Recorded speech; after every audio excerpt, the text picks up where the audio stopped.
You're listening to Superpowers of the Soul on the Superpower Up Podcast, the show that elevates superpowers to the divine. Hello, everyone, and welcome. This is Jennifer Urezzio, superpower expert and founder of Soul Language, and this is Superpowers of the Soul. And today I'm with Stacy Michelle, Stacy Michelle, and we are talking about the sacred feminine and sex. And Stacy, I'm so excited for you to be here because I think this is an under-talked about topic. I think we've been talking about it in a way that's not actually sacred or a way that's too woo-woo and too sacred. And I love what you bring to the table. So welcome. Thank you, Jennifer. It's great to be here. I'm so excited. So let's just start with some general questions, kind of warm up everyone. What do you consider the superpower of your soul, Stacy? I believe the superpower of my soul is finding joy in discomfort. I love that. Most people can't do that. So I actually love that. So what do you consider your sacred purpose, and how does your superpower relate back to your sacred purpose? I feel my sacred purpose is to support men and women in becoming freely expressed sexual beings, and how my superpower of my soul translates back into that sacred purpose is that when we make that declaration that we are going to reclaim our divine birthright, to feel immense amounts of pleasure in our bodies and to have the sexually fulfilling lives that we've always desired. With that journey, Jennifer, there's going to come a level of discomfort, because when we decide to take that journey, it always comes along with some level of sexual healing that needs to get done. And what I feel I bring to the table when I guide my clients through this very powerful journey is that when we decide to go deep and really heal our sexuality, and when we start to unravel some of the patterns that we've acquired from our families, from religion, from society, that are really stopping us from being the freely expressed beings that we're here to be in the here and now, there's going to be fear and guilt and shame. It can get really uncomfortable. And what I like to bring to the table is that, wow, like how cool is that you're able to, through a sexual healing journey, change your sexual storyline and release all the patterns from the past you've acquired that don't even belong to you. There's like so much joy in that. There's a celebration in that. And I think that in our world and in the personal development arena in general, healing can get a bad rap. Healing can like have a kind of a scary energy associated with it, right? We feel that we're broken if we have to go on a healing journey. And so that's how I feel.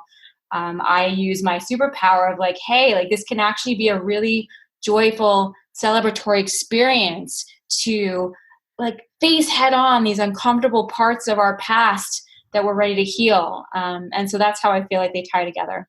I love that.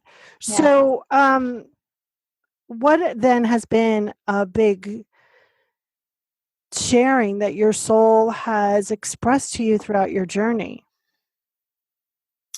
The big sharing is that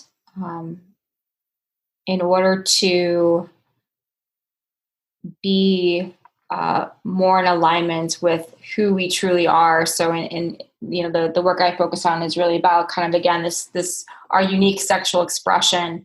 There's always going to be these ebbs and flows. There's always going to be these periods of expansion and pleasure and joy and contraction, which is more of like the healing. And so to be able to share that with others, that this is kind of the natural flow of life. This is a natural flow of a healing journey. Again, has supported me in my own healing journey as well as others that I guide along the way. Because again, I just feel that when we tend to, when we revisit patterns from the past that we feel like we've already healed, we're like, oh my God, here I am again. And, we tend to be hard on ourselves about it. And again, I think this idea that this is part of the journey, right? If we choose this personal development path, the contraction and expansion is part of the journey. I love it. So before we do our break here, tell people how to reach out to you, how to get in touch with you. Sure. So the best way to find me is through my Facebook group, The Pleasure Pioneers. It's a group for like-minded women who are ready to receive content around sexuality and also share their celebrations and their challenges around sexuality in a really safe, intimate environment. Beautiful. Okay, everyone, stay tuned. We'll be back in a minute. Hello, everyone. This is Tonya Don Rekla, Executive Director of SuperPower Experts, and we want to thank each of you for making SuperPower Up the #1 podcast network for personal development and spiritual growth. Because people like you have the courage to say that mindfulness, healthy living, disrupting reality, the pursuit of consciousness, responsible entrepreneurship, and radical parenting matter. We now amass over 1 million downloads monthly in more than 90 countries. Our numbers keep growing because there are far more people willing to live divergently than mass media wants to acknowledge. For you, the change makers, the light bearers, the way showers, we say thank you. If you're ready to take the next step in your evolution, go now to superpowerexperts.com and take the Superpower quiz. And as Neva Lee Rekla, our youngest podcaster, likes to remind us, remember, we all have superpowers and we can change the world. Okay, everyone, welcome back. I'm with Stacy, and we're talking about the sacred feminine and sex. So tell us what you mean by sacred feminine. The sacred feminine is a state of receptivity. It's a state of surrender. It's a state of really being in touch with your body and having a loving, connected relationship with your body, and using your body as your guide through life is what I believe to be expressions of the sacred feminine. Said another way, our society here in the West tends to be very focused from a mind perspective, and I want to honor the mind. As a woman who was on Wall Street and at Ernst & Young for many years in the accounting finance world, the mind is very important. It helps us function on an intellectual level. The sacred feminine balances that energy out very well in terms of, again, using the body more as a one that can inform us in terms of how to move through life. And again, it's part of that intuitive.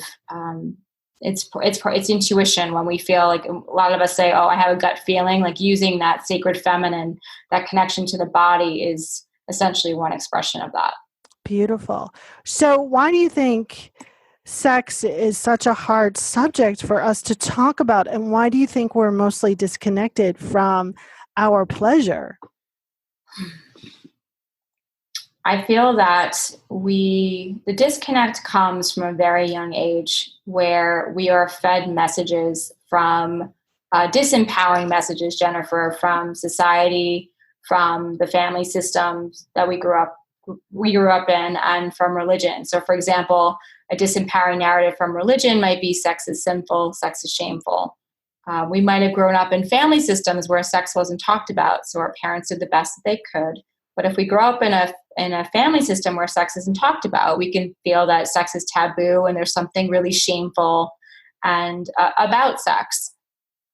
And so we can feel really disempowered from expressing ourselves sexually because a part of us feels that it's shameful. And then from a societal perspective, if you're a woman, the narratives have been, if you are a woman, your pleasure is really not for you, it's for the sake of men. Or if you're a man, the narrative might be, well, you're not a man if you can't last long in the bedroom. And so we think, Jennifer, that these narratives are outside of us, that they're just simply these things that we hear and that we experience in our world. But from a neuroscience perspective, these messages actually impact our bodies. We actually carry these messages within our bodies. And as we grow up, these messages that are now kind of embedded within our cellular structures absolutely impact how we show up in the bedroom in the here and now. And a lot of times, like you said, you mentioned at the very beginning of our conversation, because sex is a taboo topic in our world, we have these challenges in the bedroom where we're not feeling freely expressed sexually. It's impacting our relationships. And because, this stuff isn't talked about widely, we feel like something's wrong with us. And so it's just kind of this perpetuating cycle, Jennifer, where it's just because sex isn't widely talked about, because there's no education around the idea that these disempowering narratives that are societal, that come from religion, that come from our families, impact us on these deep levels. We just kind of sit in this society where, we're feeling really disempowered and broken in the bedroom and are feel too ashamed to go out there and get help. So go ahead. No, that's it. Yeah, that's really, I think, why it's been such a challenge in our world to really access this kind of our fully expressed sexual nature. And then secondly, I'll just add to that, I just went to an event recently and a woman, said to me, she's like, oh my God, like I didn't even know people like you existed. So I think, again, it just gets to, even if we're having the challenges and we're ready to overcome them in the bedroom, it's not like, when we ask our friends, like, oh, do you have a hairdresser? Can you give me a good referral to a hairdresser? Right? It's like, people don't say, oh, I'm having a hard time having orgasms in the bedroom with my partner. Like, do you know anyone who could help with this? I mean, it's just like that's not what's happening, unfortunately, in our society right now. And so I think that further exacerbates the problem. So how can people, start to take that step forward of, being more connected, having a more fulfilling sex life and experiencing more pleasure? Like, what's a little thing that can get them started on the road to bliss? Yeah. I think the first thing I do with my clients one-on-one is really getting awareness around why certain challenges / opportunities to grow exist. And so for those of you out there that are listening, an exercise I would invite you to do is to, if there's a challenge happening in the bedroom, is to simply sit with your body and ask your body, where does this come from? Like, where does this come from? So for example, if it's a woman that potentially really has a desire to kind of go, feel more wild and free in the bedroom with her partner, and that's not happening, I would invite her to simply just sit and ask the body. The body is so wise, Jennifer. It's amazing what happens if we just give our bodies the opportunity and space to have a conversation with us. It's amazing the wisdom that can come through our body. So that's the first thing I would do, is to first just have the awareness around where these challenges are coming from. And what would you say to someone who, panics at the thought of, oh my God, I got to pay attention to my body. I got to have a conversation, Yeah. I think so many people are, at war with their body or disconnected. What would you offer them? Yeah, absolutely. It's a beautiful question. So what I would offer them is to start using the 5 senses with your body. So for example, if it's comfortable for them, is to simply start to build a relationship. So what you're saying is the relationship's too scary, so we want to honor that. So what I would invite those people to do is to simply take a really beautiful oil, like coconut oil or almond oil, and maybe infuse it with some essential oil. So make this really beautiful blend of oils that feels good to you. And literally, you could take 5 or 10 minutes simply self-massaging your body. Putting your hands over your face, touching your arms, massaging your belly, massaging your legs. And it's a great way to start to build a rapport, just like you would with a dear friend. That's one way that I would invite your listeners to start to build that relationship if it feels too scary. And that was really beautiful. You could hear Stacy's voice getting, putting us into a calming state. And that's really the key, right? Is really to not judge yourself, move into compassion, start, I think so much as we get caught up and we're kind of operating from pattern, and it's hard to clear the decks and start anew, right? And this is about starting something new for yourself. Yeah. Yeah. So as we're wrapping up and we're coming down to our last couple questions here, let people know how to get in touch with you again. Sure. So you can find me on Facebook through my personal page. You can feel free to private message me or follow me on Facebook. And then I do have a Facebook group for women called the Pleasure Pioneers. It's a safe, supportive space for women to express their challenges as well as their celebrations around their sexuality. And I'm in there quite frequently offering content for those women out there that are really looking to learn more about this topic and get more educated in ways that they can connect more deeply to their body and their sexuality. Beautiful. Yeah. So my last question my second to last question is, what do you suggest about people getting over the fear about talking to someone about this subject? Because we can't sit huddled in our bedrooms by ourselves trying to do, this is a big thing. So Right. what do you suggest people what can you offer that can go, okay, you can take this step. I know it's a big one, but. Yeah, I mean, I would invite those listeners out there that are feeling the call to explore this and are also scared out of their minds. First, I want to acknowledge you and validate you. And then secondly, I invite you to just think about this idea of not to be kind of Debbie Downer here, but think about, being at the end of your life and not having had the opportunity to really get in touch with what I consider to be, especially for women's bodies, the pleasure playground of your body. Like to have lived a whole entire lifetime being a stranger to your own body. And really think about that. I think part of the reasons why we're here in these bodies is to explore them and to connect to them and to experience great amounts of joy. And for women especially, God, there's so many ways we can orgasm. It's so delicious and beautiful. And to really have that amazing journey. Imagine going your whole entire life and leaving this body and not having had that experience. To me, it's just one of the beauties of being in a body and to go a whole lifetime and not having had that experience, I hope, to me, that would be incentive to me to move through the fear, show up with the fear and to get on the ride. So beautiful. Yeah. So my last question is, if you were a magnet on whatever you call your higher powers refrigerator, what would your magnet say? I love that question.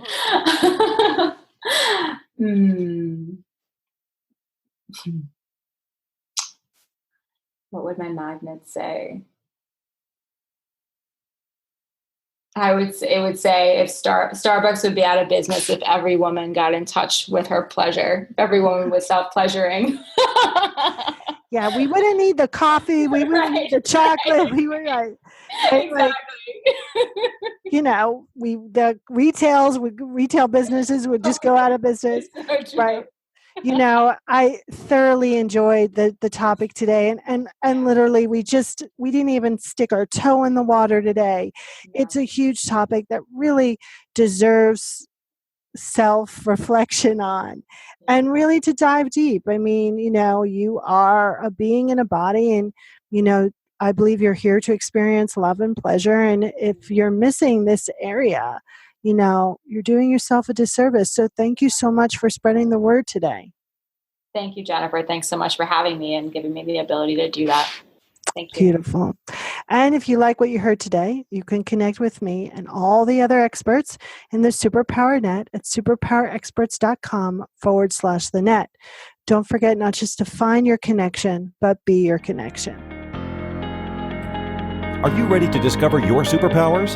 Go now to superpowerexperts.com and take the Superpower Quiz today.